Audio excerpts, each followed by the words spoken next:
വിനീതമായ സ്വാഗതം.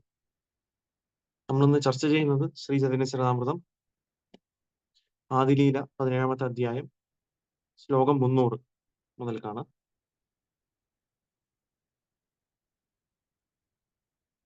ജയ ജയ ശ്രീ ചൈതന്യ ജയ നിത്യാനന്ദ, ജയ ദ്വൈത ചന്ദ്ര ജയ ഗൗരഭക്ത വൃന്ദ. ജയ ജയ ശ്രീ ചൈതന്യ ജയ നിത്യാനന്ദ, ജയ ദ്വൈത ചന്ദ്ര ജയ ഗൗരഭക്ത വൃന്ദ. ജയ ജയ ശ്രീ ചൈതന്യ ജയ നിത്യാനന്ദ, ജയ ദ്വൈത ചന്ദ്ര ജയ ഗൗരഭക്ത വൃന്ദ. ശ്ലോകം 300. ശ്രീവാസാദിയത മഹാപ്രഭുര ഭക്തഗണ, നിജ നിജ ഭാവേ കരേന ചൈതന്യ സേവന. ശബ്ദാർത്ഥം: ശ്രീവാസ് ഠാക്കൂർ ആദിയായ യഥാ എല്ലാ മഹാപ്രഭുവിന്റെ ഭക്തഗണ ഭക്തന്മാർ, നിജ നിജ അവരവരുടെ ഭാവം കരേന ചെയ്തു ചൈതന്യ സേവനം. വിവർത്തനം: ശ്രീവാസ് ഠാക്കൂർ ആദിയായ ശ്രീചൈതന്യ മഹാപ്രഭുവിന്റെ എല്ലാ ഭക്തന്മാർക്കും അവരവരുടേതായ ആത്മീയ രസങ്ങളുണ്ട്. അതാത് രസങ്ങളിൽ അവർ അവിടുന്ന് സേവിക്കുന്നു. ശ്ലോകം 301.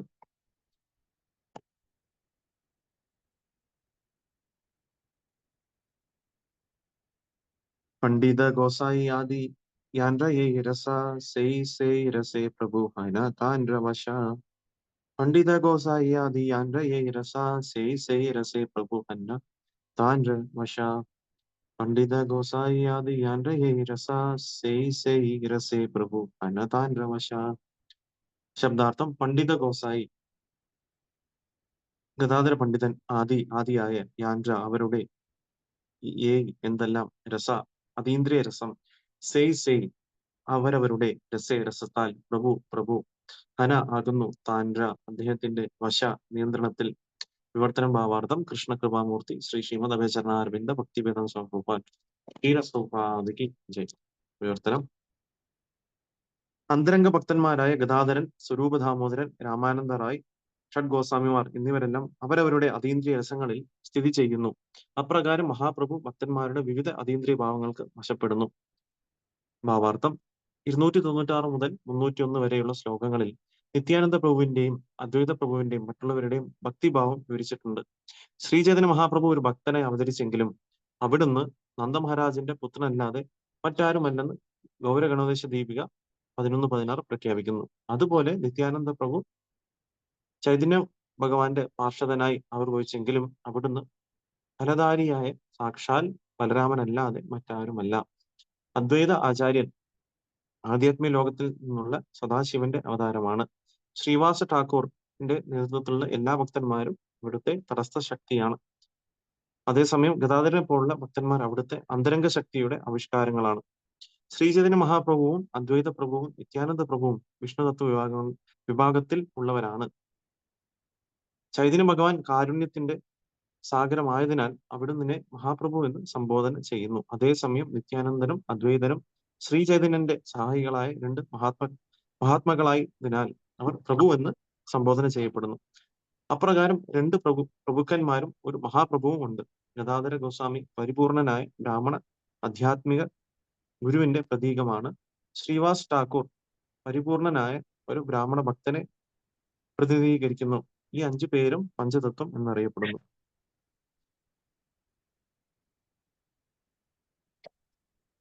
ഓം അജ്ഞാനതിമിരാന്ധസ്യ ജ്ഞാനാഞ്ജനശലാകയ ചക്ഷുരുന്മീലിതം യേന തസ്മൈ ശ്രീ ഗുരുവേ നമഃ. ശ്രീ ചൈതന്യ മനോഭിഷ്ടം സ്ഥാപിതം യേന ഭൂതലേ സ്വയം രൂപഗദാമുഖ്യം ദദാന്തീശ്ച വന്ദേഹം ശ്രീഗുരു ശ്രീപദകമലം ശ്രീഗുരുൻ വൈഷ്ണവാംശ്ച ശ്രീരൂപം സാഗ്രജാതം സഹനഗാധാം വിദന്തം സജീവം സാദ്വൈതം സാവധൂതം പരിജന സഹിതം കൃഷ്ണ ചൈതന്യ ദേവം ശ്രീ രാധാകൃഷ്ണ പാദാൻ സന്നിധാശീലതാംശ.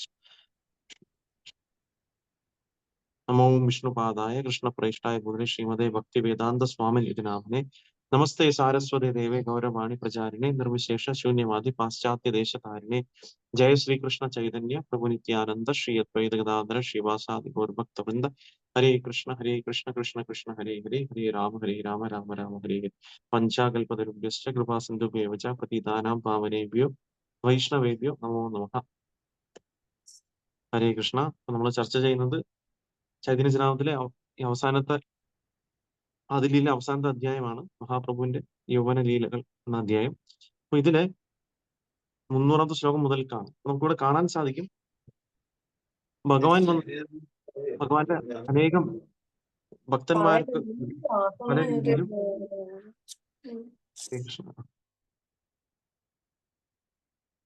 ഭക്തന്മാരെ കൂടെ നമ്മൾ നോക്കുകയാണെന്നുണ്ടെങ്കിൽ അതീന്ദ്രിയ രസങ്ങളിൽ ഏർപ്പെടുന്നുള്ള കാര്യം നമ്മൾ മനസ്സിലാക്കാൻ സാധിച്ചു കുറച്ച് ശ്ലോകങ്ങളിൽ. അപ്പൊ അതായത് ഭഗവാന്റെ അന്തരംഗമായിട്ടുള്ള ഭക്തന്മാർക്ക് മാത്രമാണ് ആ രസത്തിൽ സ്ഥിതി ചെയ്യാൻ സാധിക്കുക എന്നാണ് നമുക്ക് മനസ്സിലാക്കാൻ പറ്റുന്നത്. അപ്പൊ കാരണം ഭഗവാനെ വിളിക്കുന്നതാണ് നമ്മള് അഖില രസാമൃത സിന്ധു അല്ലെ കൃഷ്ണനെ വിളിക്കുന്നത്, അല്ലെങ്കിൽ രസരാജ്, എല്ലാ രസങ്ങളുടെയും രാജാവാണ് നമ്മൾ പറയാറുണ്ട്. അപ്പൊ ഭഗവാന് ഈ രസങ്ങൾ ആസ്വദിക്കാൻ വേണ്ടിയിട്ട് എന്താണ് അവര് പല പല ഭഗവാന്റെ പാർഷദന്മാരായിട്ടാണ്, അന്തരംഗ ഭക്തന്മാരായിട്ടാണ് അത് ഡീലിംഗ് ചെയ്യുന്നത്. അപ്പൊ അതുപോലെ തന്നെ ഇവിടെ നമുക്ക് കാണാൻ സാധിക്കും പല ഭക്തന്മാർക്ക് പല രീതിയിലാണ് ഭഗവാൻ സ്ഥിതി ചെയ്യുന്നത്, ആ രസങ്ങളിൽ സ്ഥിതി ചെയ്യുന്നത് എന്നുള്ള കാര്യം മനസ്സിലാക്കാൻ സാധിച്ചു. അതുകൊണ്ട് അവർ പല അതീന്ദ്രിയ ഭാവങ്ങളിലാണ് അവർ വശപ്പെടുന്നത് എന്നുള്ളതാണ് ഇവിടെ കൃഷ്ണദാസ കവിരാജ് ഗോസ്വാമി പറഞ്ഞു തരുന്നത്. അപ്പൊ നമുക്ക് ഇവിടെ കാണാൻ സാധിക്കും, കുറച്ച് ശ്ലോകങ്ങൾക്ക് മുമ്പ് നമുക്ക് കാണാൻ സാധിച്ചല്ലേ, നമുക്ക് ഇവിടെ നിത്യാനന്ദ പ്രഭുവിന്റെയും അദ്വൈത പ്രഭുവിന്റെയൊക്കെ ഭക്തിഭാവത്തിനെ പറ്റി വിവരിച്ചിട്ടുണ്ട്. അപ്പൊ ഇതിൽ പറയുന്നു, നമ്മൾ നോക്കുകയാണെന്നുണ്ടെങ്കിൽ നമുക്കറിയാം ചൈതന്യ മഹാപ്രഭു ഒരു ഭക്തനായി അവതരിച്ചെങ്കിലും ആക്ച്വലി അദ്ദേഹം ഭഗവാൻ കൃഷ്ണൻ തന്നെയാണ് അല്ലെ. അപ്പം രാധാകൃഷ്ണന്മാർ ഒരുമിച്ച് വന്നാണ് ചൈതന്യ മഹാപ്രഭു. ശ്രീകൃഷ്ണ ചൈതന്യ രാധാകൃഷ്ണൻ നഹി അന്യ എന്നാണ് പറയുന്നത് നമ്മൾ നോക്കുകയാണെങ്കിൽ. അപ്പൊ എന്താണ് ഇവിടെ പറയുന്നത് അല്ലെ, നന്ദമഹാരാജന്റെ പുത്രനില്ലാതെ മറ്റാരുമല്ല എന്നാണ് ഗൗരഗണോദശ ദീപിക. അതിൽ വളരെ വ്യക്തമായിട്ട് നമുക്ക് ആരൊക്കെയാണോ വൃന്ദാവന രീതിയിൽ പങ്കെടുത്ത ഭക്തന്മാർ അവരും ചൈതന്യ രീതിയിൽ ആരായിട്ട് അവതരിച്ചത് ഉള്ള കാര്യം വളരെ വ്യക്തമായിട്ട് അതിൽ കൊടുത്തിട്ടുണ്ട്. അപ്പൊ അതുപോലെ തന്നെ നിത്യാനന്ദ പ്രഭു ഭഗവാന്റെ പാർഷദനായിട്ട് വന്ന സമയത്ത് അദ്ദേഹം ആരാണ്? ബലരാമൻ തന്നെയാണ് ഉള്ളതാണ് മനസ്സിലാക്കാൻ സാധിക്കുക. അപ്പൊ അതിൽ പറയുന്നു ബ്രജേന്ദ്ര നന്ദനഹി സച്ചിസൂത ഹുലോസൈ ബലരാം ഹോയിലോ നിതായ് എന്ന് പറയുന്നത് അല്ലെ. അപ്പൊ ആരാണ് ബ്രജേന്ദ്ര നന്ദനായിട്ട് വന്നത്? അദ്ദേഹം തന്നെയാണ് സച്ചിസൂതൻ. അപ്പൊ സച്ചിസൂതൻ എന്ന് പറയുന്നതാണ് ബ്രജേന്ദ്ര നന്ദനൻ. അപ്പം ബ്രജത്തെ നന്ദനന്റെ ആയ ഭഗവാൻ കൃഷ്ണൻ തന്നെയാണ് സച്ചിസുത. അപ്പൊ സച്ചി മാതാവിന്റെ പുത്രനായ ചൈതന്യ മഹാപ്രഭു. ബലരാം ഹോയിലോ നിതായ്. അപ്പൊ ബലരാമാണ് അല്ലെ നിത്യാനന്ദ പ്രഭുവായിട്ട് അവതരിച്ചത് ഉള്ള കാര്യം പറയുന്നു. പിന്നെ ഇതിൽ പറയുന്നു അദ്വൈതാചാര്യൻ എന്ന് പറയുന്നത് ആരാണ്? നമുക്കറിയാം അദ്ദേഹം സദാശിവന്റെ ഒരു അവതാരമായിട്ടാണ് ഇതിൽ പറയുന്നത്. പിന്നെ ശ്രീവാസ് ഠാക്കൂർ അദ്ദേഹം എന്താണ് ഭക്തന്മാർ അല്ലെ, അദ്ദേഹം ഭക്തന്മാരെയാണ് റെപ്രസെന്റ് ചെയ്യുന്നത്. അത് മാർജിനൽ പൊട്ടൻസി എന്ന് പറയും നമ്മൾ അതേ സമയത്ത് തടസ്ഥ ശക്തി എന്ന് പറയാറുണ്ട് അതാണ്. പിന്നെ ഗദാധരനെ പോലെ അവരൊക്കെ ഭഗവാന്റെ അന്തരംഗ ശക്തിയുടെ ആവിഷ്കാരങ്ങളാണ്. അപ്പൊ അതുകൊണ്ടാണ് നമ്മൾ എപ്പോഴും ചൈതന്യ മഹാപ്രഭുവിനെ നമ്മൾ പ്രകീർത്തിക്കുന്ന സമയത്ത് എന്ന് പറയും പഞ്ചതത്വ മന്ത്രം പറഞ്ഞ ജയ ശ്രീ കൃഷ്ണ ചൈതന്യ പ്രഭു നിത്യാനന്ദ ശ്രീ അദ്വൈത ഗദാധര ശ്രീവാസാദി ഗൗര ഭക്തവൃന്ദ. അപ്പൊ ഭഗവാനെ പ്രകീർത്തിക്കുന്നതിന്റെ കൂടെ തന്നെ നമ്മൾ ഭഗവാന്റെ പാർഷദന്മാരെയും ഭക്തന്മാരെയും കൂടെ പ്രകീർത്തിക്കുകയാണ് ചെയ്യുന്നത്. അതുകൊണ്ട് നമുക്ക് ഇവിടെ കാണാൻ സാധിക്കും ഇതില് ചൈതന്യ മഹാപ്രഭുവിനെ മഹാപ്രഭു എന്ന് പറയും അല്ലെ നമ്മൾ നോക്കുകയാണെങ്കിൽ. അപ്പൊ മഹാപ്രഭു കൊണ്ട് ഉദ്ദേശിക്കുന്നത് എന്താണ്? അപ്പം ഏറ്റവും കാരുണ്യം തരുന്ന ആ ഒരു പ്രഭുവിനെയാണ് മഹാപ്രഭു കൊണ്ട് ഉദ്ദേശിക്കുന്നത്, കാരുണ്യത്തിന് സാഗരമായതുകൊണ്ട്. പിന്നെ നമ്മൾ നിത്യാനന്ദ പ്രഭു അദ്വൈത പ്രഭു അവരൊക്കെ നമ്മൾ നോക്കുകയാണെന്നുണ്ടെങ്കിൽ അവർ വിഷ്ണു തത്വത്തിലാണ്, വിഷ്ണു തത്വത്തിൽ വിഭാഗത്തിലുള്ള ആൾക്കാരാണ് അവരൊക്കെ നോക്കുകയാണെങ്കിൽ. പിന്നെയുള്ളത് അപ്പൊ അതുകൊണ്ടാണ് അവരൊക്കെ നമ്മൾ രണ്ടുപേരും അതായത് അവര് നിത്യാനന്ദ പ്രഭു അദ്വൈത പ്രഭു ആണ് നമ്മൾ നോക്കുകയാണെന്നുണ്ടെങ്കിൽ ചൈതന്യ മഹാപ്രഭുവിനെ സഹായിക്കുന്നത് എന്തിനാണ്? പ്രചരണം ചെയ്യാൻ വേണ്ടി സഹായിക്കുന്നത്. അപ്പൊ അതുകൊണ്ട് അവരെ പ്രഭുക്കളും ചൈതന്യ ചൈതന്യ മഹാപ്രഭു എന്ന് വിളിക്കുകയാണ് നമ്മൾ ചെയ്യുന്നത്. അപ്പം ഒരു രണ്ട് പ്രഭുക്കന്മാരും ഒരു മഹാപ്രഭു ഉണ്ട് എന്നാണ് ഇവിടെ കൃഷ്ണദാസ് കവിരാജ് ഗോസ്വാമി പറയുന്നത്. അപ്പം ഇവിടെ ഗദാധര പണ്ഡിത് അദ്ദേഹം എന്താണ് പറയുന്നത്? പരിപൂർണനായ ഒരു ബ്രാഹ്മണ ആധ്യാത്മിക ഗുരുവിന്റെ പ്രതീകമാണെന്നാണ് പറഞ്ഞത് ഗദാധര പണ്ഡിത്തിന്. അപ്പൊ നമ്മൾ നോക്കുകയാണെന്നുണ്ടെങ്കിൽ ഭഗവാന്റെ ആന്തരിക ശക്തിയാണ്. അപ്പൊ അദ്ദേഹം എന്താണ്?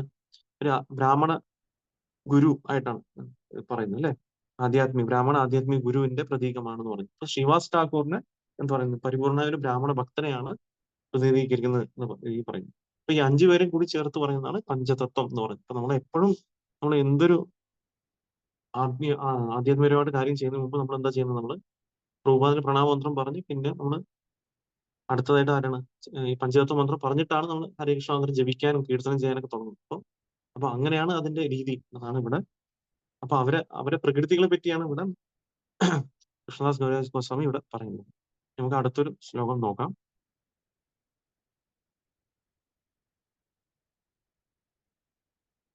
ശ്ലോകം 302. തിഹൻ ശ്യാമവംശി മുഖ ഗോപവിലാസി ഇഹൻ ഗൗര കപു ദ്വിജ കപുത സന്യാസി.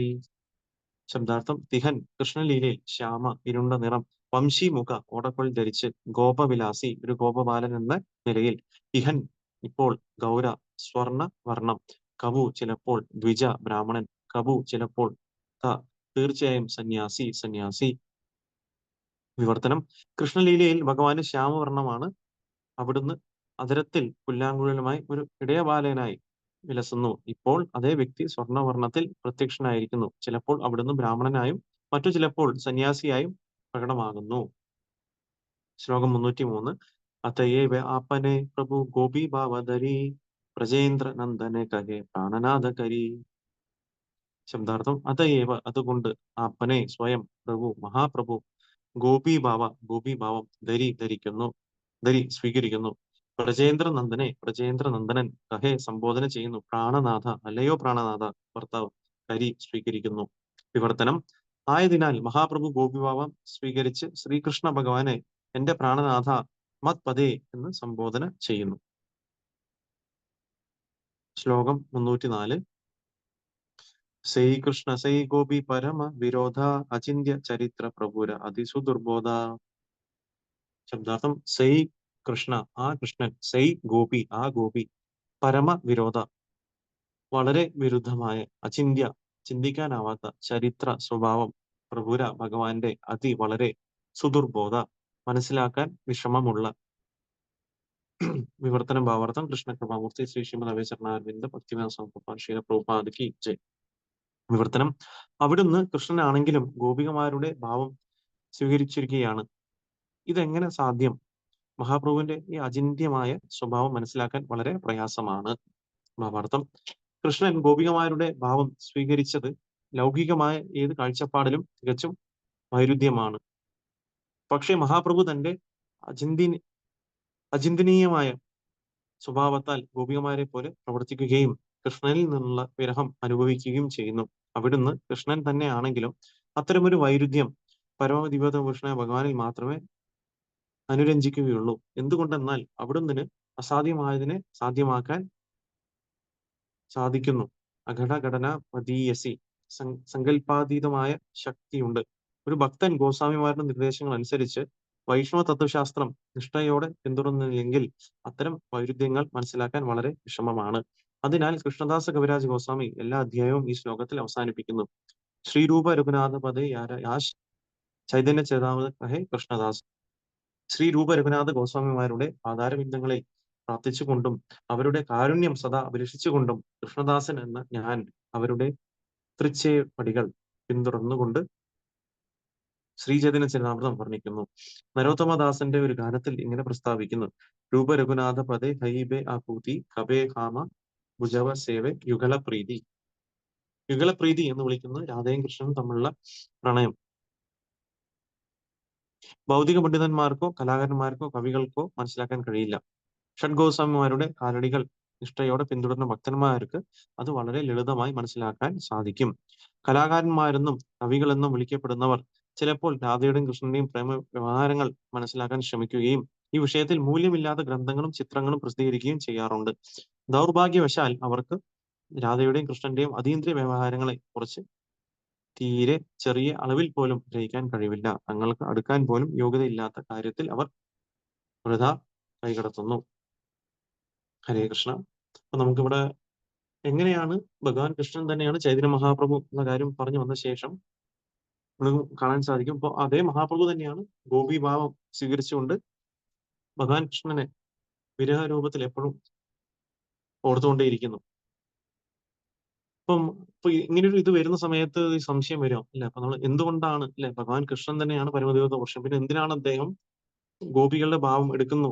ഇതെങ്ങനെയാണ് സാധിക്കുക ഉള്ള കാര്യത്തിനെ പറ്റി നമ്മൾ ചിന്തിച്ചുകൊണ്ട് ഇത് മനസ്സിലാക്കാൻ വളരെ പ്രയാസമാണ്. നമ്മുടെ ബുദ്ധിയും നമ്മുടെ ബാക്കിയുള്ള ശക്തികളോട് മനസ്സിലാക്കാൻ വളരെ ബുദ്ധിമുട്ടാണ് നമ്മൾ നോക്കുകയാണെന്നുണ്ടെങ്കിൽ. അപ്പം കാരണം ആ ഗോപികമാരും അതിൽ ഏറ്റവും ടോപ്പ് മോസ്റ്റ് ആയിട്ടുള്ള ഗോപിയായിട്ടുള്ള രാധാറാണി അനുഭവിക്കുന്ന ആ ഒരു ആ ഒരു മൂഡ് അല്ലെങ്കിൽ ആ ഒരു സന്തോഷം എന്താണ് മനസ്സിലാക്കാൻ വേണ്ടിയിട്ടാണ് ഭഗവാൻ കൃഷ്ണൻ എന്ത് ചെയ്തു? ഭക്തന്റെ രൂപത്തിൽ അവതരിച്ചിരിക്കുകയാണ് അല്ലെ?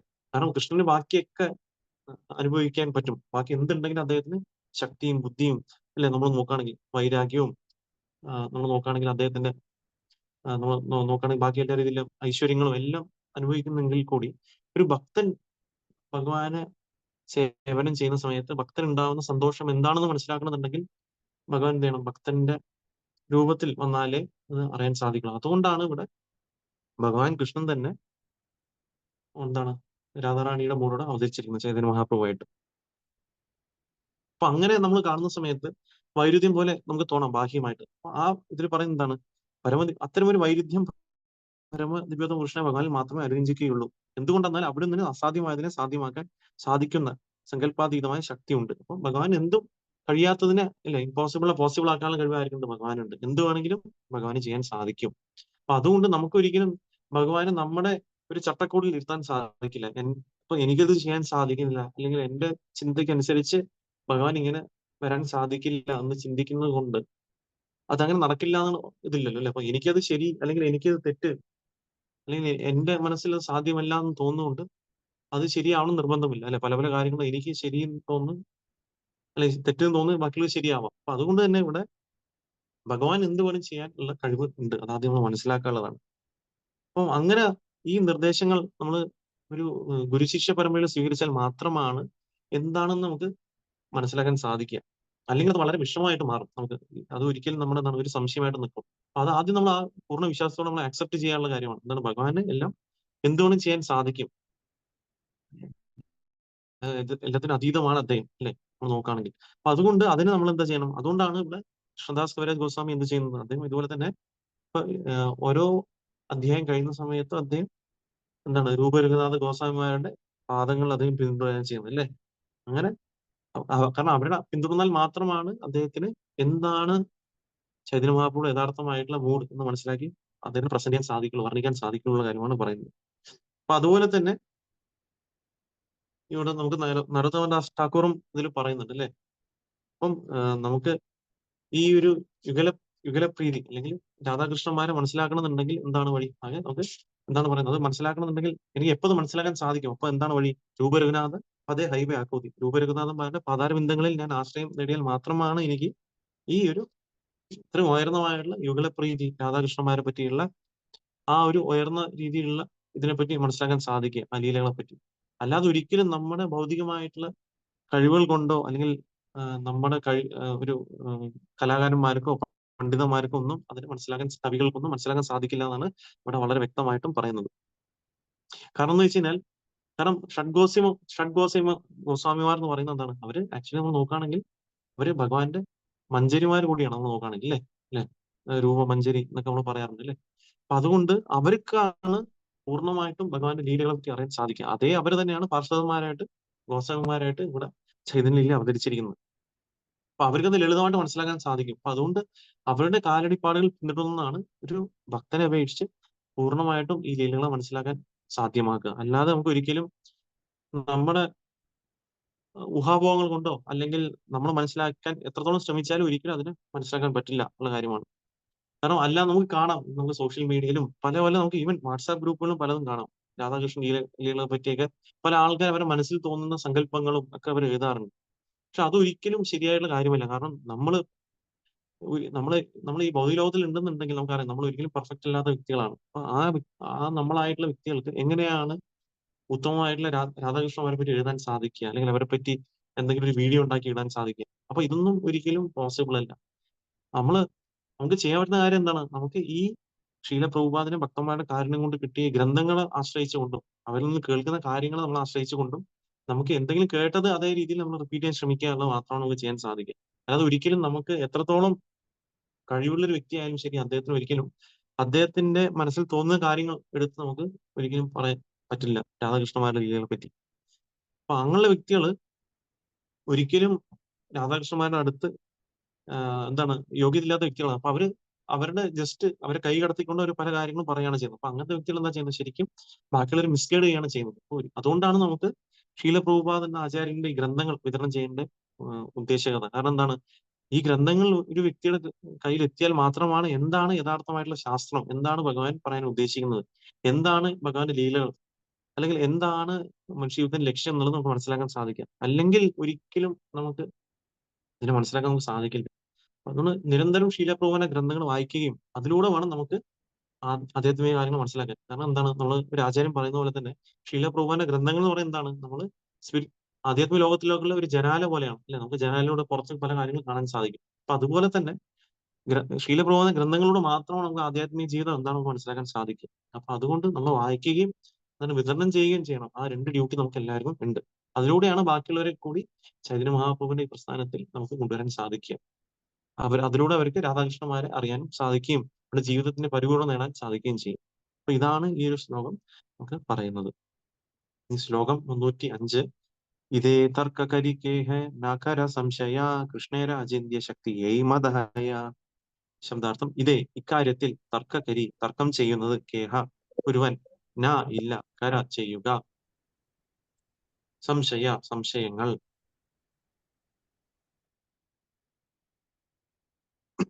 കൃഷ്ണേര കൃഷ്ണൻ ഭഗവാന്റെ അചിന്യ ശക്തി ആലോചിക്കാൻ ആവാത്ത ശക്തി, ഈ മത തീർപ്പ്, ഹയ ആകുന്നു. വിവർത്തനം: ലൗകികമായ വാദങ്ങളാലും തർക്കത്താലും ശ്രീചൈതന്യ മഹാപ്രഭുവിലെ ഈ വൈരുദ്ധ്യങ്ങൾ മനസ്സിലാക്കാൻ കഴിയില്ല. തത്ഫലമായി ഇത് സംബന്ധിച്ച് സംശയങ്ങൾ വെച്ച് പുലർത്തരുത്. കൃഷ്ണന്റെ അചിന്ത്യമായ ശക്തി മനസ്സിലാക്കാൻ മാത്രം ശ്രമിക്കണം. അല്ലാത്ത പക്ഷം അത്തരം വൈരുദ്ധ്യങ്ങൾ സാധ്യമാകുന്നത് എങ്ങനെയെന്ന് മനസ്സിലാകാൻ അവന് കഴിയില്ല. ശ്ലോകം 306. അചിന്യ അദ്ഭുത കൃഷ്ണ ചൈതന്യ വിഹാര ചിത്രഭാവ ചിത്രഗുണ ചിത്രവ്യവഹാര. ശബ്ദാർത്ഥം: അചിന്യ ചിന്തിക്കാൻ കഴിയാത്ത അത്ഭുതകരമായ കൃഷ്ണൻ ചൈതന്യന്റെ വിഹാര ലീലകൾ, ചിത്ര അതിശയകരം ഭാവം, ചിത്ര അതിശയകരം ഗുണങ്ങൾ, ചിത്ര അതിശയകരം വ്യവഹാര പെരുമാറ്റം. വിവർത്തനം: കൃഷ്ണചൈതന്യന്റെ ലീലകൾ അചിന്യവും അത്ഭുതകരവുമാണ്. അവിടുത്തെ ഭാവം, ഗുണങ്ങൾ, വ്യവഹാരം എന്നിവയെല്ലാം അതിശയകരം. ശ്ലോകം 307. തർക്കെ ഇഹാനാഹിമാനെ യേ ദുരാചാര കുംഭീഭാഗേ പചേതാര നാഹിക നിസ്താര. ശബ്ദാർത്ഥം: തർക്കേ വാദങ്ങൾ കൊണ്ട്, ഇഹ ഇത്, നാഹി ഇല്ല, മാനെ സ്വീകരിക്കുക, ഏതൊരുവൻ, ദുരാചാര ദുർമാർഗി, കുംഭീഭാഗെ എണ്ണയിൽ തിളപ്പിക്കുന്ന നരകം, പചേ തിളപ്പിക്കുക, താര അവന്റെ, നാഹിക ഇല്ല, നിസ്താര മോചനം. വിവർത്തന ഭാവാർത്ഥം: കൃഷ്ണകൃപാമൂർത്തി ശ്രീ ശ്രീമദ് അഭയചരണാരവിന്ദ ഭക്തിവേദാന്ത സ്വാമി പ്രഭുപാദ് ജയ്. വിവർത്തനം: ലൗകികമായ വാദങ്ങൾ പിന്തുടരുകയും അക്കാരണത്താൽ ഇത് സ്വീകരിക്കാതിരിക്കുകയും ചെയ്യുന്ന ദുരാചാരി കുംഭീഭാഗം എന്ന നരകത്തിൽ തിളപ്പിക്കപ്പെടും. അയാൾക്ക് മോചനമില്ല. ഭാവാർത്ഥം: കുംഭീഭാഗം എന്ന നരകത്തെ പറ്റി ശ്രീമദ് ഭാഗവത്തിൽ 5:26-13 വിവരിച്ചിട്ടുണ്ട്. നാക്കിന്റെ തൃപ്തിക്ക് വേണ്ടി പക്ഷികളെയും മൃഗങ്ങളെയും പാചകം ചെയ്ത് ഭക്ഷിക്കുന്ന ഒരുവൻ മരണാനന്തരം യമരാജനാൽ കുംഭീഭാഗ നരകത്തിൽ ശിക്ഷിക്കപ്പെടുമെന്ന് അവിടെ പറഞ്ഞിരിക്കുന്നു. നരകത്തിൽ കുംഭീഭാഗം എന്ന എണ്ണയിൽ തിളപ്പിക്കപ്പെടുന്ന അവന് അതിൽ നിന്ന് മോചനമില്ല. ആവശ്യമില്ലാതെ ശത്രുത വളർത്തുന്നവർക്ക് വേണ്ടി ഉദ്ദേശിക്കപ്പെട്ടിട്ടുള്ളതാണ് കുംഭീഭാഗം. ശ്രീചൈതന്യ മഹാപ്രഭുവിന്റെ പ്രവർത്തനങ്ങളോട് അസൂയ പുലർത്തുന്നവർ ആ നരകീയ അവസ്ഥയിൽ ശിക്ഷിക്കപ്പെടുന്നു. ഹരേ കൃഷ്ണ. അപ്പൊ നമ്മളിവിടെ കാണാൻ സാധിച്ചു, ഈ ശ്ലോകങ്ങളിൽ ഇപ്പം വളരെ വ്യക്തമായിട്ടും കൃഷ്ണദാസ് കവിരാജ് ഗോസ്വാമി പറയാണ്, ഭഗവാന്റെ അചിന്ത്യ ശക്തി മനസ്സിലാക്കിയ ഒരു വ്യക്തി എന്ത് ചെയ്യണം? ഒരിക്കലും ഭഗവാനെ ലൗകികമായിട്ടുള്ള വാദങ്ങളാലും തർക്കത്താലും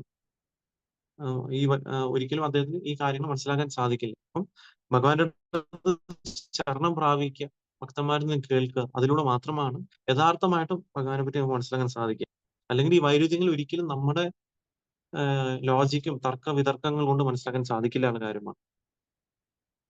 കാരണം എന്താണ്, ചൈതന്യമാപൻ ലീലകൾ എന്ന് പറഞ്ഞാൽ വളരെ നമുക്ക് ചിന്തയ്ക്ക് അപ്പുറം അത്ഭുതകരമായിട്ടുള്ള കാര്യങ്ങളാണ്. അപ്പം ഭഗവാന്റെ ഭാവമായാലും ശരി, വ്യവഹാരങ്ങളും ഗുണങ്ങളൊക്കെ അതിശയകരമാണ് ഇവിടെ പറയാം. അതിനുശേഷം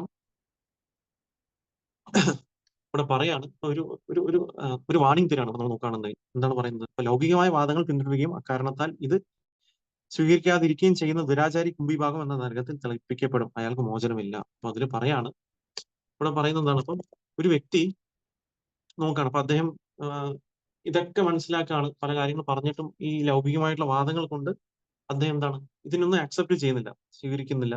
അപ്പൊ അങ്ങനത്തെ വ്യക്തിക്ക് കുംഭീഭാഗം എന്ന നരകത്തിൽ തിളപ്പിക്കപ്പെടുന്നതാണ് പറയുന്നത്. അപ്പൊ അയാൾക്ക് മോചനമില്ല എന്ന് കൂടിയാണ് ഇവിടെ പറയുന്നത്. അപ്പൊ എന്താണ് ഇതിൽ പറയുന്നത്?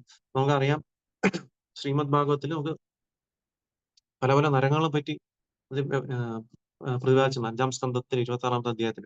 അപ്പൊ അതില് കുംഭീഭാഗം എന്ന ഒരു നരകത്തിനെ പറ്റി പറയുന്നുണ്ട്.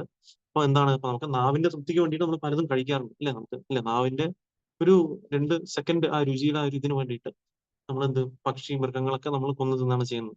അപ്പൊ അങ്ങനെ ഭക്ഷിക്കുന്ന ഒരു വ്യക്തിക്ക് ചിലപ്പോൾ അദ്ദേഹം ചിന്തിക്കും, ഇതൊക്കെ നമ്മൾ കെട്ടുകഥയാണ് പറയുന്നത്, ഇതിലൊന്നും കാര്യമില്ല, ഇവരെന്തിനാണ് ഇങ്ങനെ ജീവിതം നയിക്കുന്നത്. പക്ഷെ എന്താണ്, അവസാനം മരണത്തിന് ശേഷമേ അതിന്റെ വില അദ്ദേഹം അറിയുള്ളൂ. അപ്പൊ എന്താണ്, അതിനുശേഷം യമരാജനാൽ അദ്ദേഹത്തിന് കുംഭീഭാഗം എന്ന നരകത്തിൽ പോയി അവിടെ എന്താ സംഭവിക്കുക, അവിടെ എന്താണ്, ഒരു നല്ല തിളച്ചുകൊണ്ടിരിക്കുന്ന എണ്ണയിൽ അദ്ദേഹത്തിന് തിളപ്പിക്കപ്പെടുന്നതാണ് പറയുന്നത്. അപ്പൊ ഈ ഒരു നരകത്തില്, അപ്പം അതിൽ നിന്ന് അദ്ദേഹത്തിന് മോചനമില്ല. അപ്പൊ ഇതിൽ പറയുന്നത് എന്താണ്, ഇപ്പൊ ഇതിലൂടെ പറയുന്നത് എന്താണ്, ആവശ്യമില്ലാതെ നമ്മൾ ശത്രുത വളർത്തുന്ന വ്യക്തികൾക്ക് ഇങ്ങനെ ഒരു ഉദ്ദേശിക്കപ്പെട്ടിട്ടുള്ളതാണ് ഈ കുംഭീഭാഗം എന്ന് പറയുന്നത്. അപ്പം ആവശ്യമില്ലാതെ ശത്രുത വളർത്തുക. അപ്പൊ എന്താണ്, അപ്പൊ നമ്മളെന്താണ്, നമ്മൾ വഴിയെ പോകുന്ന ഒരു പ്രാണി നമ്മൾ കൊല്ലുകയോ അല്ലെങ്കിൽ അത് തിന്നുകയോ ഒക്കെ ചെയ്യുന്നത് ആവശ്യമില്ലാത്ത ശത്രുതയാണ്.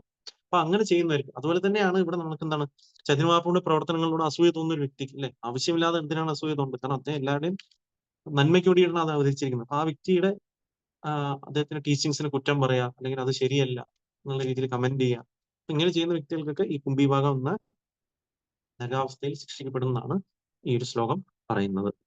ഇനി അടുത്തൊരു ശ്ലോകം 308. അചിന്യ ഖലു യേ ഭാവ അചിന്യ ഖലു യേ ഭാവ നാതാം തർക്കേണ യോജയേത് പ്രകൃത്യഭ്യാം പരം യച്ഛ തദ് അചിന്തസ്യ ലക്ഷണം. ശബ്ദാർത്ഥം: അചിന്യ, അചിന്യമായ, ഖലു തീർച്ചയായും, ഏയ് അവ, ഭാവാഹ പ്രതിപാദ്യ വിഷയങ്ങൾ, ന അല്ല, താൻ അവ, തർക്കേണ വാദത്താൽ, യോജയേത് മനസ്സിലാക്കാം, പ്രകൃതിഭ്യ ഭൗതിക പ്രകൃതിക്ക്, പരം അതീന്ദ്രിയമായ, യത് അത്, ച തത് അത്, അചിന്യസ്യ സങ്കല്പാതീതമായതിന്റെ ലക്ഷണം വിവർത്തനം. ഭാവാർത്ഥം: കൃഷ്ണകൃപാമൂർത്തി ശ്രീമദ് അഭിചരണാനന്ദ ഭക്തിവാസുഭാഷിലപ്രഭാവിക്ക് ജയ്. വിവർത്തനം: ഭൗതിക പ്രകൃതിക്ക് അതീതമായ എന്തിനേയും അചിന്യമെന്ന് വിളിക്കുന്നു. എന്നാൽ തർക്കം ഭൗതികമാണ്. വാദങ്ങൾക്ക് ഇന്ദ്രിയാതീതമായ വിഷയങ്ങളെ സ്പർശിക്കാൻ കഴിയുകയില്ലാത്തതിനാൽ ലൗകികവാദികളുടെ അതീന്ദ്രിയ വിഷയങ്ങൾ മനസ്സിലാക്കാൻ ശ്രമിക്കരുത്. ഭാവാർത്ഥം: മഹാഭാരതത്തിൽ ഭീഷ്മപർവം 5:22 നിന്നുള്ള ഈ ശ്ലോകത്തെ രൂപഗോസ്വാമി ഭക്തസാവധ സിന്ധുവിലും 2:5-93 ഉദ്ധരിച്ചിട്ടുണ്ട്. അപ്പൊ ഇവിടെ കാണാൻ സാധിക്കും, രൂപഗോസ്വാമി ഭക്തിരസാവധ സിന്ധുവിലും കൊടുത്തിട്ടുള്ള ഈ ശ്ലോകമാണിത്. മഹാഭാരതത്തിൽ ഭീഷ്മപർവത്തിൽ വരുന്നതാണ്. അപ്പൊ ഇതിൽ പറയുന്നു, അചിന്യം കൊണ്ട് ഉദ്ദേശിക്കുന്നത് എന്താണ്, അതായത് ഭൗതിക പ്രകൃതിക്ക് അതീതമായിട്ടുള്ള കാര്യങ്ങളാണ് നമ്മൾ അചിന്യമായിട്ട്, നമുക്ക് ചിന്തയ്ക്ക് അപ്പുറം എന്നുള്ള കാര്യത്തിൽ നമ്മൾ പറയുന്നു. അപ്പൊ എന്താണ്, അപ്പൊ അതേ സമയത്ത് മനസ്സിലാക്കേണ്ടായിരുന്നു, അപ്പൊ നമ്മളെ ചിന്തയ്ക്ക് അപ്പുറത്തായിട്ടുള്ള കാര്യത്തിനാണ് നമ്മൾ അചിന്യം എന്നുകൊണ്ട് ഉദ്ദേശിക്കുന്നത്. അപ്പൊ ഭൗതിക പ്രകൃതി അതീതമായിട്ടുള്ള കാര്യങ്ങളാണ് അചിന്യം കൊണ്ട് ഉദ്ദേശിക്കുന്നത് അല്ലേ. അപ്പൊ അങ്ങനെയുള്ള സമയത്ത് നമ്മളെ തർക്കം എന്ന് പറയുന്നത് എന്താണ്, അത് ഭൗതികമായിട്ടുള്ള ഒരു കാര്യമാണ്. അപ്പൊ നമുക്ക് ഈ ഒരു ഇതിൽ പറയുന്ന പോലെ തന്നെ ലൗകികവാദങ്ങൾക്ക് ഇന്ദ്രിയാതീതമായ വിഷയങ്ങളെ സ്പർശിക്കാൻ കഴിയുകയില്ലാത്തതിനാൽ ലൗകികവാദികളുടെ അതീന്ദ്രിയ വിഷയങ്ങൾ മനസ്സിലാക്കാൻ ശ്രമിക്കരുത്. അപ്പൊ വളരെ വ്യക്തമായിട്ട് പറയണം അല്ലെ, നമുക്കിത് വ്യക്തമായിട്ട് മനസ്സിലാക്കാൻ സാധിക്കും. നമ്മുടെ തർക്കം ഭൗതികമാണ്, നമ്മുടെ ചർച്ചാ വിഷയങ്ങൾ എന്ന് പറയുന്നത് അല്ലെ, അത് അചിന്യമാണ്. ഭഗവാന്റെ ലീലകൾ എന്ന് പറഞ്ഞാൽ അചിന്യമാണ്. അപ്പൊ ഈ തർക്കങ്ങൾ വെച്ചുകൊണ്ട് നമുക്ക് എങ്ങനെയാണ് അല്ലെ നമ്മൾ ഈ ഇന്ദ്രിയാതീതമായിട്ടുള്ള വിഷയങ്ങൾ നമുക്ക് മനസ്സിലാക്കാൻ സാധിക്കുക, അതിനെ ഒരിക്കലും നമുക്ക് സ്പർശിക്കാനേ സാധിക്കില്ല. ഇതൊക്കെ ഭൗതികമായിട്ടുള്ള തർക്കങ്ങൾ ഉപയോഗിച്ചുകൊണ്ട് അതീന്ദ്രിയമായിട്ടുള്ള കാര്യങ്ങൾ നമുക്ക് മനസ്സിലാക്കാൻ സാധിക്കുള്ള കാര്യമാണ് ഇവിടെ നമുക്ക് ഈ ശ്ലോകത്തിൽ പറഞ്ഞു തരുന്നത്. അപ്പൊ നമ്മൾ എത്രത്തോളം നമ്മൾ ഭഗവാനെ നമ്മുടെ കഴിവുകളോട് മനസ്സിലാക്കാൻ ശ്രമിച്ചാലും അത് വെറുതെ എന്താണ്, ശ്രമ ഏവി കേവലം, നമ്മൾ സമയം വെറുതെ പാഴാക്കുകയാണ് ചെയ്യുന്നത്, ഭാഗത്തിൽ പറഞ്ഞ പോലെ തന്നെ.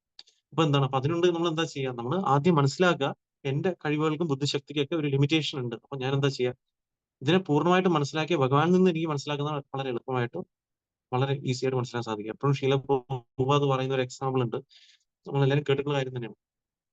ഒരു കുഞ്ഞ് ജനിച്ചു കഴിഞ്ഞാൽ ആ കുഞ്ഞിന് അച്ഛൻ ആരാണ് എങ്ങനെ മനസ്സിലാക്കാൻ സാധിക്കുക. അപ്പൊ നമുക്ക് 2 രീതിയുണ്ട് അല്ലെ. നമുക്ക് ഒന്നെന്താണ്, നമുക്ക് അതിന്റെ അതോറിറ്റി, ശബ്ദബ്രഹ്മൺ എന്ന് പറയുന്നതാണ്, ശബ്ദബ്രഹ്മൺ എന്ന് പറയുന്നത് എന്താണ്, അപ്പൊ അതിന്റെ അമ്മയെടുത്ത് പോയി ചോദിച്ചു കഴിഞ്ഞാൽ വളരെ വ്യക്തമായിട്ട് മനസ്സിലാക്കാൻ സാധിക്കും ആരാണ് കുഞ്ഞിന്റെ അച്ഛൻ. അതിന് പകരം അവിടെ കുഞ്ഞ് ചിന്തിക്കുകയാണ്, ഞാൻ എല്ലായിടത്തും ചോദിച്ച് കണ്ടുപിടിക്കാൻ സാധിക്കാം, അപ്പൊ അങ്ങനെ ശ്രമിക്കുകയാണ്. അപ്പൊ എന്താ ചെയ്യുന്നത്, അദ്ദേഹം എക്സ്പെരിമെന്റേഷൻ ചെയ്യാണ് അടുത്തത്. അപ്പൊ എന്താ ചെയ്യുന്നത്, അപ്പൊ അദ്ദേഹം പല പല അച്ഛന്മാരുടെ ഒക്കെ ക്രോമോസോം ഇതൊക്കെ എടുത്ത് അത് വെച്ച് കണ്ടുപിടിക്കാനൊക്കെ ശ്രമിച്ചു കഴിഞ്ഞാൽ ഒരിക്കലും അത് പ്രാക്ടിക്കൽ അല്ല അല്ലെ. ഏറ്റവും എളുപ്പമായിട്ടുള്ള മാർഗം എന്താണ്, അമ്മയടുത്ത് ചോദിച്ചു കഴിഞ്ഞാൽ ആരാണ് അച്ഛൻ അറിയാൻ സാധിക്കും. അപ്പൊ അതുപോലെ തന്നെ നമുക്ക് വളരെ വ്യക്തമായിട്ടും നമുക്ക് അല്ലാതെ അദ്ദേഹം ഇപ്പോൾ പരിശ്രമിക്കുകയാണ്, ഞാൻ എന്റെ കഴിവ് കൊണ്ട് അല്ലെങ്കിൽ ഞാൻ എന്റെ സയൻസ് കൊണ്ട് ഇതിനെ കണ്ടുപിടിക്കാൻ ശ്രമിക്കാൻ ചിന്തിച്ചാൽ അദ്ദേഹത്തിന് ജീവിതാന്ത്യം വരെയ്ക്ക് അദ്ദേഹം ശ്രമിച്ചാലും പ്രാക്ടിക്കലായിട്ട് കണ്ടുപിടിക്കാൻ സാധിക്കില്ല. അപ്പൊ അതുപോലെ തന്നെ നമുക്ക് ശാസ്ത്രം എന്ന് പറയുന്നത് നമ്മുടെ അമ്മയെ പോലെയാണ്. അതിന് ആ അമ്മ നമുക്ക് ആരെ കാണിച്ചു തരുന്നത്? അച്ഛൻ ആയിരുന്ന ഭഗവാൻ കൃഷ്ണനെയാണ് കാണിച്ചു തരുന്നത്. അപ്പൊ അതുകൊണ്ട് നമ്മൾ ശാസ്ത്രങ്ങളെ നമ്മൾ എന്ത് ചെയ്യണം? മനസ്സിലാക്കാൻ ശ്രമിക്കുക. അത് ഒരു പ്രാമാണികമായിട്ടുള്ള ഗുരു ശിഷ്യ പരമ്പരയിൽ നിന്ന് മനസ്സിലാക്കുക. അപ്പൊ അതിലൂടെ മനസ്സിലാക്കുന്ന ഒരു വ്യക്തിക്കാണ് യഥാർത്ഥമായിട്ടും അച്ഛനാകുന്ന ഭഗവാൻ കൃഷ്ണനെ മനസ്സിലാക്കാൻ സാധിക്കുക എന്നുള്ള കാര്യമാണ് ഇതിൽ പറയുന്നത്. ഈ ശ്ലോകം 309. അദ്ഭുത ചൈതന്യ ലീലായ യാഹാര വിശ്വാസ സൈജനയായ ചൈതന്യേര പദ ഭാഷ. ശബ്ദാർത്ഥം അദ്ഭുതകരമായ ചൈതന്യലീലായ ചൈതന്യലീലകളിൽ യാഹാര ഏതൊരുവന്റെ വിശ്വാസം സേയ് അത് ജന വ്യക്തിയായ പുരോഗതി ഉണ്ടാക്കുന്നു. ചൈതന്യ മഹാപ്രഭുവിന്റെ പാദങ്ങൾ പാശ സമീപം. വിവർത്തനം: ചൈതന്യ മഹാപ്രഭുവിന്റെ അദ്ഭുതകരമായ ലീലകളിൽ ദൃഢവിശ്വാസമുള്ള ഒരുവന് മാത്രമേ അവിടുന്ന് പാദപങ്കജങ്ങളെ സമീപിക്കുവാൻ കഴിയുള്ളൂ. അപ്പൊ ആദ്യത്തെ കാര്യം ഇവിടെ പറയുന്നത് ദൃഢവിശ്വാസമാണ്. അപ്പൊ ഭഗവാനിൽ മാത്രം ആ ലീലകൾ വിശ്വാസമുള്ള ഒരു വ്യക്തിക്ക് ഇതിനെ ഭഗവാന്റെ പാദപങ്കജങ്ങളെ നമുക്ക് സമീപിക്കാൻ സാധിക്കുള്ളൂ എന്നാണ് പറയുന്നത്. ശ്ലോകം 310. പ്രസംഗേ കഹീലയേ സിദ്ധാന്തേര സാര ഇഹ ഏ ശുനേ ശുദ്ധ ഭക്തി ഇഹ യ താര. ശബ്ദാർത്ഥം: പ്രസംഗേ സംഭാഷണത്തിനിടയിൽ കഹില പറഞ്ഞു, ഏയ് ഇത് സിദ്ധാന്തേര നിർണയത്തിന്റെ സാരം, ഇഹ ഇത് ഏയ് ഏതൊരുവൻ, ശുനെ കേൾക്കുക, ശുദ്ധഭക്തി ഹയ ആയിത്തീരുന്നു, താര അവന്റെ. വിവർത്തനം: ഈ വിവരണത്തിൽ ഭക്തി സിദ്ധാന്തത്തിന്റെ സാരാംശം ഞാൻ വിശദമാക്കി. ഇത് ശ്രമിക്കുന്ന ഏതൊരുവനും ശുദ്ധഭക്തി ഉണ്ടാകുന്നു. ശ്ലോകം 311. ലിഖിത ഗ്രന്ഥേര യതി കരി അനുവാദ തപേസ ഈ ഗ്രന്ഥേര അർത്ഥ പായിയെ ആസ്വാദ. ശബ്ദാർത്ഥം: ലിഖിത എഴുതപ്പെട്ട ഗ്രന്ഥത്തിന്റെ യതി എങ്കിൽ, കരി ചെയ്തു, അനുവാദ ആവർത്തനം, തവേ അപ്പോൾ, സൈ ഗ്രന്ഥേര ആ ഗ്രന്ഥത്തിന്റെ അർത്ഥം പായിയെ ലഭിക്കും, ആസ്വാദനം. വിവർത്തനം: ഇതുവരെ എഴുതപ്പെട്ടതിനെ ഞാൻ ആവർത്തിച്ച് എഴുതുന്ന പക്ഷം എനിക്ക് ഈ ഗ്രന്ഥത്തിന്റെ സാരാർത്ഥം രുചിക്കാനാകും. ശ്ലോകം 312. ദേക്കി ഗ്രന്ഥേ ഭാഗവത്തെ വ്യാസേര ആചാര കഥാ കഹി അനുവാദ കരേ വാരവാര. ശബ്ദാർത്ഥം: ദേക്കി കണ്ടു, ഗ്രന്ഥത്തിൽ, ഭാഗവത്തെ ശ്രീമദ് ഭാഗവത്തിൽ, വ്യാസേര വേദവ്യാസൻ, ആചാര രീതി, കഥ കഹി വിവരിക്കുക, അനുവാദ ആവർത്തനം, കരേ ചെയ്തു, വാര വീണ്ടും വീണ്ടും. വിവർത്തനം ഭാവാർത്ഥം: കൃഷ്ണ കൃപാമൂർത്തി ശ്രീ ശ്രീമദ് അഭയചരണാരവിന്ദ ഭക്തികാശ്രീല പ്രഭുപാദ് ജയ്. വിവർത്തനം: ശ്രീമദ് ഭാഗവത്തിൽ നമുക്ക് ഗ്രന്ഥകർത്താവായ വ്യാസദേവന്റെ അവതരണ രീതി കാണാം. കഥാവർണ്ണനയ്ക്ക് ശേഷം അദ്ദേഹം അത് വീണ്ടും വീണ്ടും ആവർത്തിക്കുന്നു. ഭാവാർത്ഥം: ശ്രീമദ് ഭാഗവത്തിന്റെ അവസാന ഭാഗമായ 12-ാം സ്കന്ധത്തിൽ 43 ശ്ലോകങ്ങൾ അടങ്ങുന്ന 12-ാം അധ്യായത്തിൽ കൃഷ്ണ ദ്വൈപായന വ്യാസൻ ശ്രീമദ് ഭാഗവത്തിന്റെ മുഴുവൻ പ്രതിപാദ്യവും സംഗ്രഹിച്ച് പുനരാഖ്യാനം ചെയ്തിരിക്കുന്നു. ശ്രീ കൃഷ്ണദാസ കവിരാജ ഗോസ്വാമി ശ്രീചൈതന്യ ചരിതാമൃതം ആദിലീലയുടെ 17 അധ്യായങ്ങൾ സംഗ്രഹിച്ച് പുനരാഖ്യാനം ചെയ്യുന്നതിലൂടെ വ്യാസദേവന്റെ കാലടികൾ പിന്തുടരാൻ ആഗ്രഹിക്കുന്നു. അപ്പോ നമുക്ക് ഇവിടെ കാണാൻ സാധിക്കും,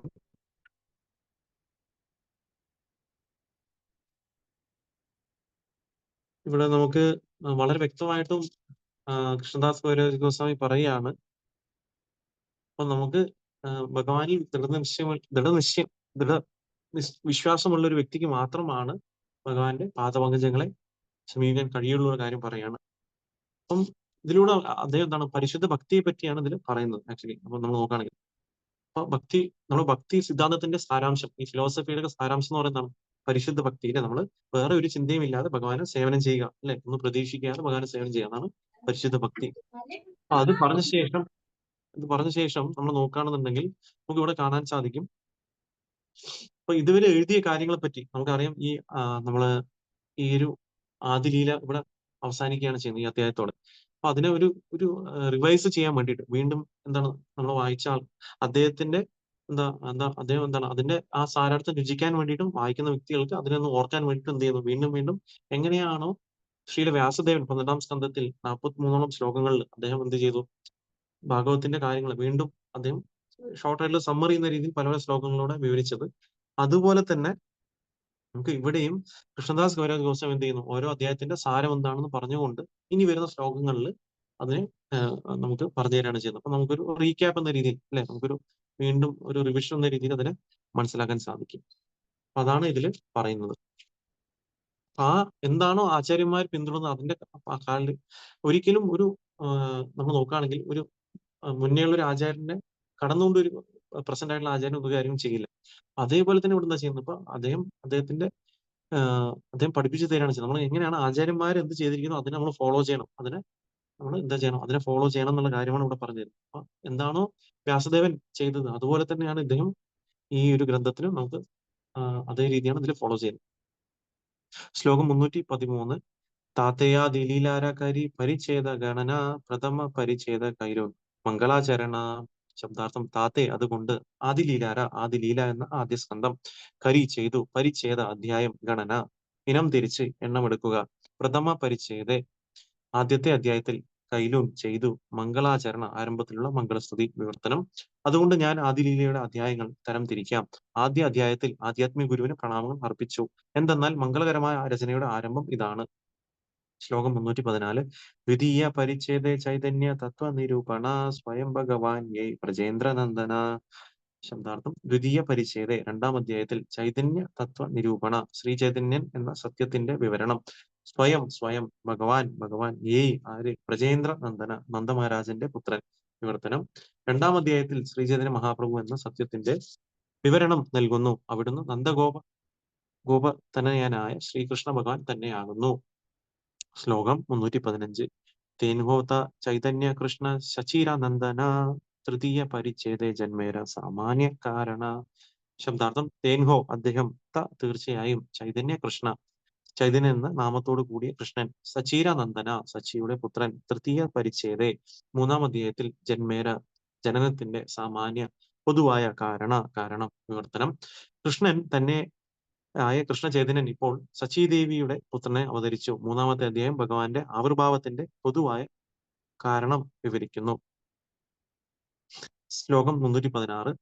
തഹീൻമധ്യേ പ്രേമധാന വിശേഷ കാരണ യുഗധർമ്മ കൃഷ്ണനാമ പ്രചാരണ. ശബ്ദാർത്ഥം തഹീൻ മധ്യേ ആ അധ്യായത്തിൽ പ്രേമ വിതരണം വിശേഷ പ്രധാനമായ കാരണം യുഗധർമ്മം കൃഷ്ണനാമം ഭഗവത് പ്രേമം പ്രചരിപ്പിക്കുക വിവർത്തനം. മൂന്നാം അധ്യായത്തിൽ ഭഗവത് പ്രേമത്തിന്റെ വിതരണം പ്രത്യേകിച്ച് വിവരിച്ചിരിക്കുന്നു. യുഗധർമ്മങ്ങളായ ഭഗവത് തിരുനാമ വിതരണവും ഭഗവാനെ സ്നേഹിക്കുന്ന പ്രക്രിയയുടെ പ്രചരണവും ഈ അധ്യായം വിവരിക്കുന്നു. ശ്ലോകം 317. ചതുർത്ഥേ കഹീലുൻ ജന്മേര മൂല പ്രയോജന സ്വമാധുര്യ പ്രേമാനന്ദ രസ ആസ്വാദന. ചതുർത്ഥേ നാലാം കഹീലുൻ വിവരിച്ചു, ജന്മേര ജന്മത്തിന്റെ, മൂല യഥാർത്ഥ, പ്രയോജന ആവശ്യം, സ്വമാധുര്യ അവിടുന്നിന്റെ തന്നെ അതീന്ദ്രിയമായ മാധുര്യം, പ്രേമാനന്ദ പ്രേമത്തിന്റെ നിർവൃത്തികരമായ ആനന്ദം, രസങ്ങൾ ആസ്വദിക്കുക വിവർത്തനം. അവിടുന്നിന്റെ തന്നെ ഭരിത സേവനത്തിന്റെയും മാധുര്യ പ്രേമത്തിന്റെയും രസങ്ങൾ ആസ്വദിക്കുക എന്ന മുഖ്യമായ അവതാര കാരണം നാലാമത്തെ അധ്യായം വിവരിക്കുന്നു.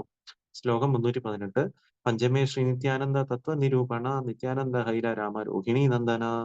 ശബ്ദാർത്ഥം അഞ്ചാം ശ്രീ നിത്യാനന്ദ പ്രഭുവിന്റെ സത്യം, നിരൂപണം, നിത്യാനന്ദ പ്രഭു ഹൈല ആയിരുന്നു, ബലരാമൻ, രോഹിണി നന്ദന രോഹിണിയുടെ പുത്രൻ വിവർത്തനം.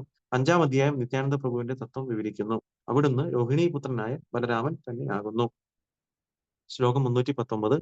ഷഷ്ടപരിച്ഛേദേ അദ്വൈത തത്വേര വിചാര അദ്വൈത ആചാര്യ മഹാവിഷ്ണു അവതാര. ഷഷ്ടപരിച്ഛേദ ആറാം അധ്യായത്തിൽ അദ്വൈത ആചാര്യന്റെ സത്യത്തിന്റെ വിചാരണ, അദ്വൈത പ്രഭു മഹാവിഷ്ണുവിന്റെ അവതാരം വിവർത്തനം. ആറാം അധ്യായം അദ്വൈത ആചാര്യന്റെ തത്വം വിവരിക്കുന്നു. അവിടുന്ന് മഹാവിഷ്ണുവിന്റെ ഒരു അവതാരമാണ്. ശ്ലോകം 320. സപ്തമ പരിച്ഛേദേ പഞ്ചതത്വേര ആഖ്യാന പഞ്ചതത്വമിലി കൈല പ്രേമദാന.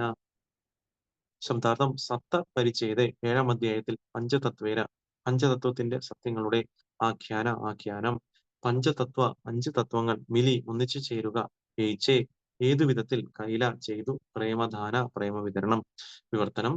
ഏഴാം അധ്യായം പഞ്ചതത്വത്തെക്കുറിച്ച് ശ്രീ ചൈതന്യ പ്രഭു നിത്യാനന്ദ ശ്രീ അദ്വൈത ഗദാധര ശ്രീവാസ വിവരിക്കുന്നു. എല്ലായിടത്തും ഭഗവത് പ്രേമം വിതരണം ചെയ്യുന്നതിനെ അവർ ഒന്നിച്ചു ചേർന്നു. ശ്ലോകം 321. അഷ്ടമേ ചൈതന്യ ലീല വർണ്ണന കാരണ ഏകകൃഷ്ണ നാമേര മഹാമഹിമ കഥന. ശബ്ദാർത്ഥം അഷ്ടമേ എട്ടാം ചൈതന്യ ലീല വർണ്ണന കാരണ, ചൈതന്യ ലീലകൾ വർണ്ണിക്കുന്നതിനുള്ള കാരണം, ഏക ഒരു, കൃഷ്ണനാമേര കൃഷ്ണനാമത്തിന്റെ മഹാമഹിമ കഥന മഹാമഹത്വങ്ങളുടെ വിവരണം. വിവർത്തനം. എട്ടാം അധ്യായം ചൈതന്യ മഹാപ്രഭുവിന്റെ ലീലകൾ വർണ്ണിക്കുന്നതിനുള്ള കാരണം നൽകുന്നു. അത് കൃഷ്ണന്റെ തിരുനാമത്തിന്റെ മഹാമഹിമയും വർണ്ണിക്കുന്നു. ശ്ലോകം 322. നവമേതേ ഭക്തി കൽപ്പ വൃക്ഷേര വർണ്ണന ശ്രീ ചൈതന്യമാലി കൈല വൃക്ഷ ആരോപണ. ശബ്ദാർത്ഥം നവമേതേ ഒമ്പതാം അധ്യായത്തിൽ ഭക്തികൽപ വൃക്ഷേര ഭക്തികൽപ വൃക്ഷത്തിന്റെ വർണ്ണന വിവരണം. ശ്രീചൈതന്യമാലി ശ്രീചൈതന്യൻ എന്ന ഉദ്യാനപാലകൻ കൈല ചെയ്തു, വൃക്ഷം ആരോപണ നടുക. വിവർത്തനം. ഒമ്പതാം അധ്യായം ഭക്തി എന്ന കൽപ്പവൃക്ഷത്തെ കുറിച്ച് വർണ്ണിക്കുന്നു. ശ്രീചൈതന്യ മഹാപ്രഭു തന്നെയാണ് ആ വൃക്ഷം നട്ട ഉദ്യാനപാലകൻ. ശ്ലോകം 323. ദശമേതേ മൂലസ്കന്ധേര ശാഖാധിഗണന സർവശാഖാഗണേര യൈചേ ഫല വിതരണ. ദശമേധ പത്താം മൂലസ്കന്ധേര തായ്തടിയുടെ ശാഖ ആദി ശാഖകളുടെയും മറ്റും ഗണന എണ്ണമെടുക്കൽ സർവശാഖ ഗണേര എല്ലാ ശാഖകളുടെയും യയിച്ച് ഏതു വിധത്തിൽ ഫലവിതരണ ഫലങ്ങളുടെ വിതരണം. വിവർത്തനം. പത്താമത്തെ അധ്യായം മൂലസ്കന്ധത്തിന്റെ ശാഖകളെയും ഉപശാഖകളെയും അവയുടെ ഫലങ്ങളുടെ വിതരണത്തെയും കുറിച്ച് വിവരിക്കുന്നു. ശ്ലോകം 324. ഏകാദശേ നിത്യാനന്ദ ശാഖാ വിവരണ ദ്വാദശേ അദ്വൈത സ്കന്ധ ശാഖാര വർണ്ണന. ശബ്ദാർത്ഥം ഏകാദശേ 11 നിത്യാനന്ദ പ്രഭുവിന്റെ ശാഖകളുടെ വിവരണം. ദ്വാദശേ 12 അധ്യായത്തിൽ അദ്വൈത പ്രഭു എന്നറിയപ്പെടുന്ന താഴ്ത്തടി ശാഖയുടെ വർണ്ണന വിവരണം. വിവർത്തനം. 11 അധ്യായം നിത്യാനന്ദ പ്രഭു എന്ന ശാഖയെ വർണ്ണിക്കുന്നു. 12 അധ്യായം അദ്വൈത പ്രഭു എന്ന ശാഖയെ വർണ്ണിക്കുന്നു. ശ്ലോകം 325. ത്രയോദശ മഹാപ്രഭുര ജന്മ വിവരണ കൃഷ്ണനാമ സഹ ഏച്ചേ പ്രഭുര ജന്മ. ശബ്ദാർത്ഥം. ത്രയോദശേ 13 അധ്യായത്തിൽ മഹാപ്രഭുവിന്റെ ജന്മം വിവരണം. കൃഷ്ണനാമത്തോടൊപ്പം ഏച്ചേ ഏതു രീതിയിൽ പ്രഭുര ഭഗവാന്റെ ജനനം. വിവർത്തനം. കൃഷ്ണനാമ സങ്കീർത്തനത്തോടൊപ്പം ഉണ്ടായ ശ്രീചൈതന്യ മഹാപ്രഭുവിന്റെ അവതാര ലീലയെ വർണ്ണിക്കുന്നതാണ് 13 അധ്യായം. ശ്ലോകം 326. ചതുർദശേ ബാല്യലീലാര കിച്ചു വിവരണ പഞ്ചദശേ പൗഗണ്ഡ ലീലാര സംക്ഷേപ കഥന. ശബ്ദാർത്ഥം. ചതുർദശേ 14 ബാല്യലീലാര ബാല്യകാല ലീലകളുടെ കിച്ചു ചില വിവരണം. പഞ്ചദശേ 15 പൗഗണ്ഡ ലീലാര കൗമാര ലീലകളുടെ സംക്ഷേപേ ചുരുക്കത്തിൽ കഥന പറയുന്നു. വിവർത്തനം. 14 അധ്യായം മഹാപ്രഭുവിന്റെ ബാല്യകാല ലീലകളുടെ ചില വിവരണങ്ങൾ നൽകുന്നു. 15 അധ്യായത്തിൽ കൗമാര ലീലകൾ സംക്ഷേപിച്ചു വിവരിക്കുന്നു. ശ്ലോകം 327. ഷോഡശ പരിച്ഛേദേ കൈശോര ലീലാര ഉദ്ദേശ സപ്തദശേ യൗവന ലീല കഹിലുൻ വിശേഷ. ശബ്ദാർത്ഥം. ഷോഡശ 16 പരിച്ഛേദ അധ്യായത്തിൽ കൈശോര ലീല യൗവനത്തിന് മുമ്പുള്ള ലീലകളുടെ ഉദ്ദേശ സൂചന. സപ്തദശ 17 അധ്യായത്തിൽ യൗവന ലീലകൾ കഹിലുൻ പറഞ്ഞു വിശേഷിച്ച്. വിവർത്തനം. 16 അധ്യായത്തിൽ ഞാൻ കൈശോര യൗവനത്തിന് തൊട്ടു മുമ്പുള്ള ലീലകൾ സൂചിപ്പിച്ചു. 17 അധ്യായത്തിൽ അദ്ദേഹത്തിന്റെ യൗവന ലീലകൾ വിശേഷിച്ച് വിവരിച്ചു. ശ്ലോകം 328. ഏ സപ്തദശ പ്രകാര ആദി ലീലാര പ്രബന്ധ ദ്വാദശ പ്രബന്ധ താതേ ഗ്രന്ഥ മുഖബന്ധ. ശബ്ദാർത്ഥം. സപ്തദശ ഈ 17 പ്രകാര വിധത്തിലുള്ള ആദിലീല പ്രഥമ സ്കന്ധം, പ്രബന്ധ പ്രതിപാദ്യ വിഷയം, ദ്വാദശ 12 പ്രബന്ധ പ്രതിപാദ്യ വിഷയങ്ങൾ, താത്തെ അവയിൽ, ഗ്രന്ഥത്തിന്റെ മുഖബന്ധ ആമുഖങ്ങൾ. വിവർത്തനം. ഇപ്രകാരം ആദിലീല എന്നറിയപ്പെടുന്ന പ്രഥമ സ്കന്ധത്തിൽ വിവിധങ്ങളായ 17 വിഷയങ്ങളുണ്ട്. അവയിൽ 12 ഈ ഗ്രന്ഥത്തിന്റെ ആമുഖത്തിന് രൂപം നൽകുന്നു. ശ്ലോകം 329. പഞ്ചപ്രബന്ധേ പഞ്ചരസേര ചരിത സംക്ഷേപേ കഹിലുൻ അധീന കൈലുൻ വിസ്തൃത. ശബ്ദാർത്ഥം. പഞ്ചപ്രബന്ധേ 5 അധ്യായങ്ങളിൽ പഞ്ചരസേര 5 അതീന്ദ്രിയ രസങ്ങളുടെ ചരിതം സംക്ഷേപേ ചുരുക്കത്തിൽ കഹിലുൻ പറഞ്ഞു വലുതായി ഞാൻ കൈലുൻ ചെയ്തില്ല വിസ്തരിച്ച്. വിവർത്തനം. ആമുഖ അധ്യായങ്ങൾക്ക് ശേഷം 5 അധ്യായങ്ങളിലായി ഞാൻ 5 അതീന്ദ്രിയ രസങ്ങൾ വിവരിച്ചു. ഞാൻ അവ ഒട്ടും വിസ്തരിക്കാതെ വളരെ സംഗ്രഹിച്ചാണ് വിവരിച്ചിട്ടുള്ളത്. ശ്ലോകം 330. വൃന്ദാവന ദാസായിഹ ചൈതന്യ മംഗളെ വിസ്തരി വർണ്ണയില നിത്യാനന്ദ ആജ്ഞാബലേ. ശബ്ദാർത്ഥം വൃന്ദാവനദാസ ഠാക്കൂർ ഇഹ ഇത് ചൈതന്യമംഗളം എന്ന ഗ്രന്ഥത്തിൽ ചൈതന്യ ഭാഗവതം വിസ്തരിച്ച് വർണ്ണിച്ചു. നിത്യാനന്ദ പ്രഭുവിന്റെ ആജ്ഞ ബലെ ശക്തിയിൽ വിവർത്തനം. ശ്രീ നിത്യാനന്ദ പ്രഭുവിന്റെ ആജ്ഞയാലും ശക്തിയാലും ഞാൻ വിസ്തരിച്ചിട്ടില്ലാത്തതെല്ലാം വൃന്ദാവനദാസ് ഠാക്കൂർ അദ്ദേഹത്തിന്റെ ചൈതന്യമംഗളത്തിൽ വിസ്തരിച്ചിട്ടുണ്ട്. ശ്ലോകം 331. ശ്രീകൃഷ്ണ ചൈതന്യ ലീല അദ്ഭുത അനന്ത ബ്രഹ്മശിവ ശേഷ യാൻഡ നാഹിപായാന്ത. ശബ്ദാർത്ഥം ശ്രീകൃഷ്ണ ചൈതന്യ ലീല ശ്രീ ചൈതന്യ മഹാപ്രഭുവിന്റെ ലീലകൾ അദ്ഭുതകരമായ അനന്തമായ ബ്രഹ്മാവ് ശിവ പരമശിവൻ ശേഷ അനന്തശേഷൻ യാൻഡ്ര ഏതിന്റെ നാഹി ഇല്ല പായി ലഭിക്കുക അന്ത അവസാനം വിവർത്തനം. ശ്രീധന്യ മഹാപ്രഭുവിന്റെ ലീലകൾ അദ്ഭുതകരവും അനന്തവുമാണ്. ബ്രഹ്മാവ് ശിവൻ അനന്തശേഷൻ എന്നിവർക്ക് പോലും അവയുടെ അന്ത്യം കണ്ടെത്താൻ കഴിയുന്നില്ല. ശ്ലോകം 332. ഏ അംശ കഹേ ശുനേ സൈ ധന്യ അചിര മിലീബെ താരെ. ശ്രീകൃഷ്ണ ചൈതന്യ അംശ ഇതിന്റെ ഏതെങ്കിലും ഒരു ഭാഗം കഹേ വിവരിക്കുന്ന ഏതൊരുവനും ശുനെ ശ്രവിക്കുന്ന ഏതൊരുവനും സേ ആ വ്യക്തി ധന്യ മഹത്വമുള്ളവൻ അജിരെ പെട്ടെന്ന് മിലീബെ കണ്ടുമുട്ടും താരെ അവിടുന്ന് ശ്രീകൃഷ്ണ ശ്രീ ചൈതന്യ മഹാപ്രഭു വിവർത്തനം. വിപുലമായ ഈ വിഷയത്തിന്റെ ഏതെങ്കിലും ഒരു ഭാഗം പറയുകയോ കേൾക്കുകയോ ചെയ്യുന്ന ഏതൊരുവനും പെട്ടെന്ന് തന്നെ ശ്രീകൃഷ്ണ ചൈതന്യന്റെ അഹൈതുകമായ കാരുണ്യം ലഭിക്കും. ശ്ലോകം 333. ശ്രീകൃഷ്ണ ചൈതന്യ അദ്വൈത നിത്യാനന്ദ ശ്രീവാസ ഗതാധരാദി യഥ ഭക്തവൃന്ദ. ശബ്ദാർത്ഥം ശ്രീകൃഷ്ണ ചൈതന്യൻ അദ്വൈത ആചാര്യൻ നിത്യാനന്ദ പ്രഭു ശ്രീവാസൻ ഗതാധരൻ ആദിയായ യഥ എല്ലാം ഭക്തഗണങ്ങൾ വിവർത്തനം. ഇവിടെ ഗ്രന്ഥകർത്താവ് വീണ്ടും പഞ്ചതത്വത്തെ വിവരിക്കുന്നു. ശ്രീകൃഷ്ണ ചൈതന്യൻ പ്രഭു നിത്യാനന്ദൻ ശ്രീ അദ്വൈതൻ ഗതാധരൻ ശ്രീവാസൻ മറ്റു ഭക്തഗണങ്ങൾ. ശ്ലോകം 334. യഥ ഭക്തഗണ വൈസേ വൃന്ദാവനെ നമ്രഹന ശിരേ ധരോൺ സഭാരാചരണേ. ശബ്ദാർത്ഥം യഥ ഓരോരുത്തരും ഭക്തന്മാർ വൈസേ വസിക്കുന്നു വൃന്ദാവനത്തിൽ നമ്രഹന വിനീതരായി തീരുന്നു ശിരസിൽ ധരോൺ വഹിക്കുന്നു സഭാര എല്ലാവരുടെയും ചരണങ്ങൾ വിവർത്തനം. വൃന്ദാവനവാസികളായ ഭക്തന്മാരെയെല്ലാം ഞാൻ നമിക്കുന്നു. വിനയത്തോടെ അവരുടെ ചരണങ്ങൾ ശിരസിൽ വയ്ക്കാൻ ഞാൻ ആഗ്രഹിക്കുന്നു. ശ്ലോകം 335 336.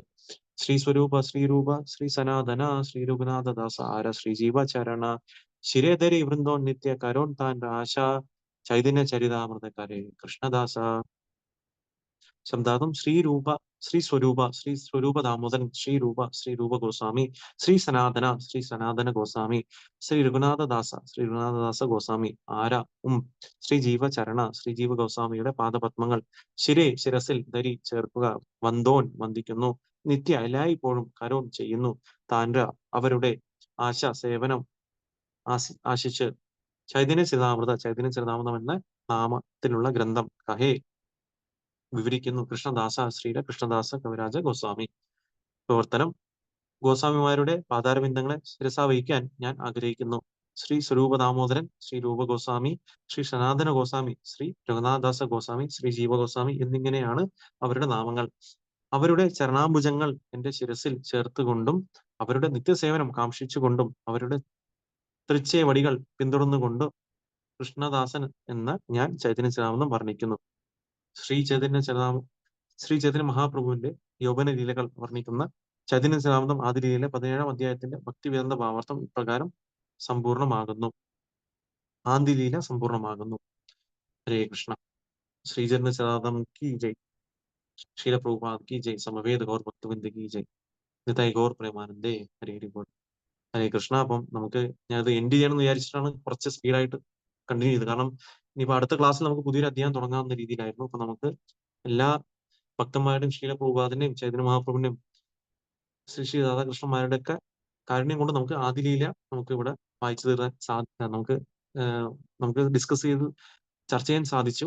ഇനി നമുക്ക് വരും ദിവസങ്ങളിൽ നമുക്ക് അടുത്തൊരു അധ്യായം മധ്യലീല തുടങ്ങാൻ സാധ്യമാകട്ടെ ഭഗവാൻ കൃഷ്ണന്റെയും ഭഗവാന്റെയും ഗുരുവിന്റെയും കാരുണ്യം കൊണ്ട്. ഹരേ കൃഷ്ണ. താങ്ക് യു പ്രഭു. താങ്ക് യു മാതാജി. ഹരേ കൃഷ്ണ. ക്ലാസ് എൻഡ് ചെയ്യാം. വന്നു ചേർന്ന ഭക്തന്മാർക്ക് ഹരേ കൃഷ്ണ. പ്രണാം പ്രഭു. ഹരേ കൃഷ്ണ. താങ്ക് യു മാതാജി. ഹരേ കൃഷ്ണ. ഹരേ കൃഷ്ണ. ഹരേ കൃഷ്ണ. കൃഷ്ണ പ്രഭു. ഹരേ ഹരേ കൃഷ്ണ. കൃഷ്ണ പ്രഭുജി ഹരേ സമർപ്പണം. ഹരേ കൃഷ്ണ. ഹരേ കൃഷ്ണ. ക്ലോസ് ചെയ്തോട്ടെ പ്രണാമം പ്രഭു. Okay, thank you Madhavi. Hare Krishna Madhavi. Thank closing. Thank you Madhavi.